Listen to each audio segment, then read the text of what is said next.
хороших слов и плохих слов. Что ты можешь сказать по поводу крышки? Вот это по адресу с такими вопросами.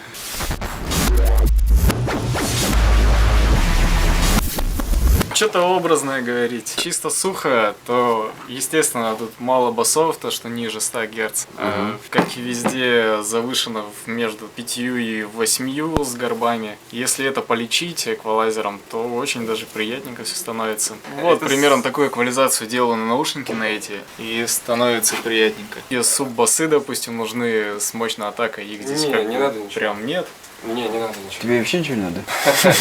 Эти наушники из всех самые хорошие, и не надо басов искать. Суббасы добавляешь, становится менее приятно, в плане там гармоники, наверное, добавляются. Вряд ли будет добавляться. Ну, мне звук меньше нравится после того, как добавляешь 30 Гц. То есть ты убрал из пресета моего 30? Нет. Нет? Ну я то пользуюсь, то не пользуюсь, не могу понять. Я пока не понял на самом деле. Мы пробуем добавлять 30 Гц и не добавлять, но из всех наушников, что есть, вот в оригинале эти самые лучшие, это факт. Снова мы находимся. Привыкаем к звучанию аудиотехники. Усилитель. Класс А. Мультибит. Ему 1212М по цифре. И слушаем для разогрева музыку. И уже вспомнил, как он звучит, и ты узнаешь его почерк, да? Его звучание. Да. Выбираем какой. Вот это самый классический, а это уже велюр. Ну, давай начнем с классического. Все, давай начнем. Так, что, включаю? Да. Но по громкости здесь гораздо тише играет. Давай увеличь. В общем, чисто по звучанию, что могу сказать, звучит довольно интересно. Ну, в сравнении с теми наушниками, скажем, вот именно вот этот вот джаз, что-то у нас Ричард Эллиот играет, духовых много, этой музыки я имею в виду. В тех наушниках духовые намного более ярче выражены. Здесь немножко сглажено, но аккуратное. Считаешь ли ты, что это мониторный звук? Здесь, да, более мониторный звук, чем с теми. Ну, духовые там больше выражены. Я не скажу, что совсем крикливо, но выражены ярче. Тебе нравится этот звук? Неплохо, довольно-таки неплохо. Помнишь, у меня была песенка такая, которую вокалистка очень понял, сверлит? сейчас.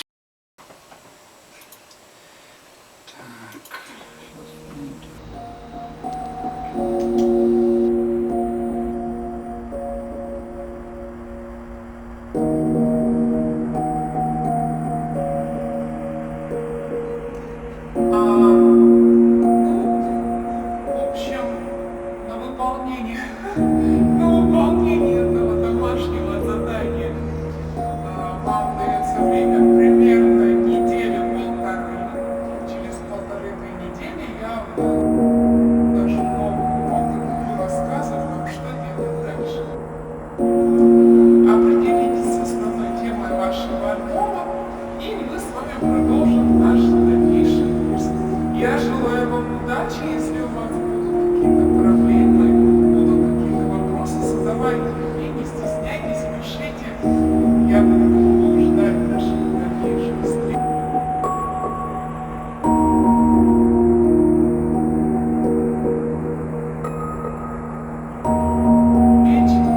Надеюсь, вы тоже. Всего вам хорошего. Удачи, не пропадайте. Целуем вас. Пока-пока.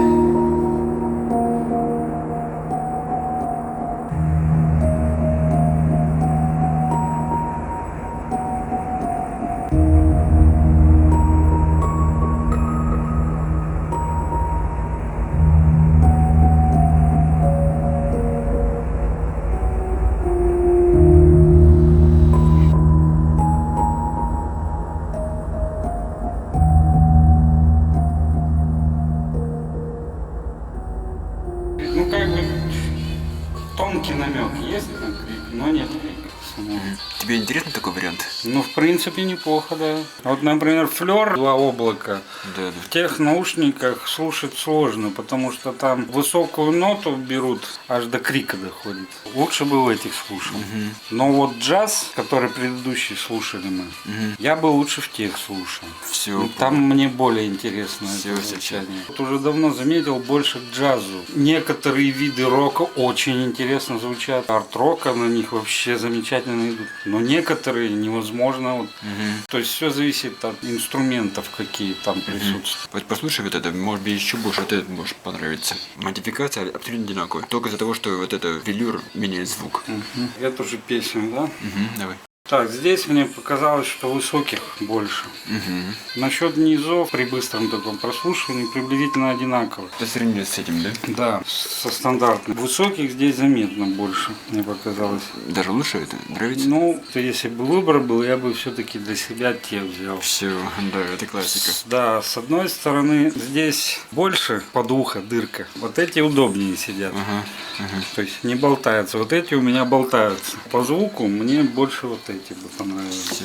Ты попробуй еще классику и джаз на нем, может, она восприятие будет другое. Мне показалось, что здесь более светлое звучание. Более просветленное такое, ближе к высоким. По сравнению с этим. Да. Это тоже считаешь светлым? Тоже светлое звучание довольно. Немного ярковато в верхней середине. На мой слух немножко как бы отдаленно. Где-то Экспериментальный. вдалеке. По сравнению с этим, да? Да, да. Что если тебе еще увеличить громкость, чтобы приблизить, может быть? Потому что ему, наверное, комфортнее даже еще громче. Возможно, да. В них при одной и той же громкости вот эти потише звучат. Да, согласен. Немножко отстраненно. Серединка кажется проваленной. Ну, вообще, конечно, на каждую музыку свои наушники. Вот я уже тоже это понял.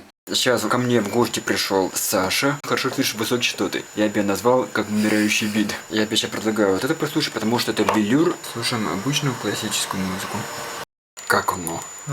Заметил, что довольно мало низких частот. Мало низких. Ну, это можно эквалайзером подправить. Нет ощущения объемности. Приплюнуто в голову. Да, Мгм. вот так. В голове, да, прямо? Да. По сравнению с чем-то было другое звучание, по-другому было? Да. Ты бы хотел бы без себя вот такого взять? Ну, Уж смотря для чего. для души. Для души, да. Если используя всякие вот эквалайзеры, там вполне бы взял. Эквалайзер что бы там себе накрутил? Побольше сделал низких и средне-низких.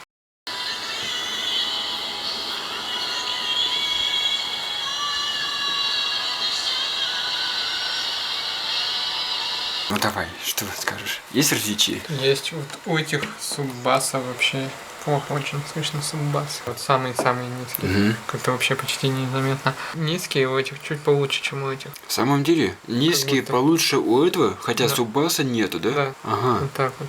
Ты какой бы из этих выбрал? Я бы, наверное, эти выбрал. В этих звук еще проще, чем в этих. Какой из этих ты считаешь мониторный звук?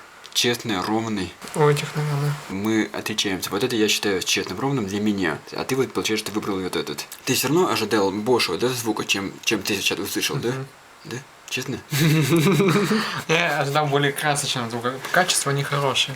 Сейчас она надела велюровые наушники. Рассказывай. Предыдущих у меня немножко голова начала болеть наушников, а эти, мне кажется, более комфортны. Я слышу в них более, различаю бас лучше, и мне это нравится. Вот так, ну, приятнее. Тебе удобно в них на голове сидит? Уши чуть-чуть жмет. Уши снизу, да? Да. Да, у меня тоже так же. У меня. Тебе тоже, да? Я же говорю. Считаешь ли ты, что это ровный звук? Честный? Но мне кажется, что нет, я слышала четче звук. Угу. Ты бы взяла себе вот такие наушники? Не зная цены. Не знаю цены. Я бы хотела еще какие-то варианты посмотреть. Если бы я не знал, что они стоят 500 рублей, то я бы, может, взял. Ты бы взял 500 рублей? Они знаешь, сколько стоят? Тебе сказать? Примерно от 3 до 7. Примерно 7 тысяч так и есть. 37 тысяч да. стоит. Нифига себе. Я Я бы думаю- меньше дала. Итак, что же лучше? Fisher Audio, Аудиотехника 900, Аудиотехника 1000, K240, Велюр и Дерматин. Студийные мониторы легендарные в Европе, во всех студиях использовались. И довольно широко распространилось, потому что другие наушники в 80-е годы, это были ужасные. Они были такие огромные, там внутри были железные такие. Сначала скажу про удобство. Эта штука, она постоянно задевает плечо. Я не знаю, как-то мне не очень удобно, не очень... Не люблю, когда мне что-то напоминает. Ну, не очень мне понравилось. Это насчет системы пружины, она так сделана, что, видите, она пружинится постоянно. Вот эта нижняя сторона будет сильно вдавить прямо в челюсть. Пройдет полчаса, уже все, реально раздражает. Вот эта кожаная, это просто ужас. Я в них просидел, уже начинает липкость, пот появляется. Не, такое я не хочу, я хочу велюр. Но настолько сильно просажено. Средние частоты, слышно только одни низкие и высокие. Именно как такая улыбка получилась. Первый эффект типа вау. вау, здорово. Но потом, когда постепенно уже начинаешь 1 час, 2 часа, надоедает мне это мидбас, провальная середина. Мне нужно много средних что-то, чтобы я мог услышать диктора. Политические, экономические, социальные новости. Я перешел все равно вот на этот. А вот этот дерматиновский мне больше понравился. Это как больше мониторный звук. И даже чуть-чуть высокий, чуть поменьше, чем у этих. Но блин, мне вообще неудобно. Например, у тысячных вот здесь видно, что здесь есть утолщение, а на другой стороне тоньше. И причем капсули, они наклонены. Вот здесь углубление больше, чем вот здесь. Вот это самая лучшая конструкция, которую я когда-либо видел. Вот здесь тоже. Еще очень мне понравилось, у Philips'а тоже здесь есть утолщение в нижней части, здесь тоньше. Намного здесь углубление больше, чем вот это. Что это такое? Что это? Ну это что? Какая? Это что, для робота, что ли? Ну что ж, наконец-то я сделал замеры. Это по микрофону я делал по дерматиновски. Вот здесь наверху написано. Сразу видно разбаланс между левым и правым каналом. Я, в принципе, это слышал, но я не подумал, что это реально. Потому что я думал, что это глюки. Теперь посмотрим сразу же у велюровые. Видите, чем это отличается? Это дерматиновские, вот здесь вот отличается. Это велюровские. Между левым и правым каналом все хорошо, идеально. У Сергея посмотрим. В принципе, совпадает, что по микрофону, что по графику. Он хорошо низкие частоты слышит. В принципе, ему это наушники действительно прямо очень хорошо. Поэтому он много отзывался, что это ему очень нравится. А вот теперь велюровые. Посмотрим, в чем разница между собой. Красный это дерматиновский, велюровый больше баса и больше высоких. Такое ощущение, что велюровый даже ему больше подходит. Теперь Никита. Смотрим. Почти совпадает, но расширил по вертикали. Теперь посмотрим, как у него велюровые. Зеленый это дерматиновский. Красный это велюр. Это у меня. Тоже надо по вертикали расширить, но ладно, пофиг. Здесь у меня получается дыра огромная. Хотя по внешнему виду получилось хорошо, как мониторный честный звук. У велюра здесь много мидбаса, огромная дыра. Здесь середина провальна. Не очень подходит. Посмотрим, в чем разница. Вот видите, зеленый даже лучше. Действительно, мидбас я ощущал очень сильно. Здесь все. Здесь уже мало баса почему-то. Средние и высокие хорошо слышат велюром. Видите, вот это велюр. Выключаю. Дерматин у него больше средних выхватывает, а у велюра вообще средних почти выравнивается с басом и высоких. Вот это даже больше ему понравится для прослушивания металла тяжелого рока. Саш тоже мало баса, высоких немного, средних много. Вот видите, как у велюра он слышит больше здесь. Все остальное одинаково почти. Я попросил по скайпу одного человека, он тоже сильно влюбился в этот наушник, и смотрите, это очень старая модель, и дерматиновские амбушюры очень сильно потрепанные, и видно, что ему это почти подходит, он реально полюбил этот наушник. Там есть надпись, что сделано в Австрии, прямо на чашке. У меня такого нет, у меня надпись только МК2. Помните, в начале видео Никита рассказывал про эквализацию. Вот эта нижняя часть, это эквализация, как в программе указано, а вот это получилось, эквализировал этот суббас, и вот так вот у него получилось так в виде улыбки. Вот как будет дерматиновские тоже эквализацию. Вон как суббаса, здесь такая огромная яма.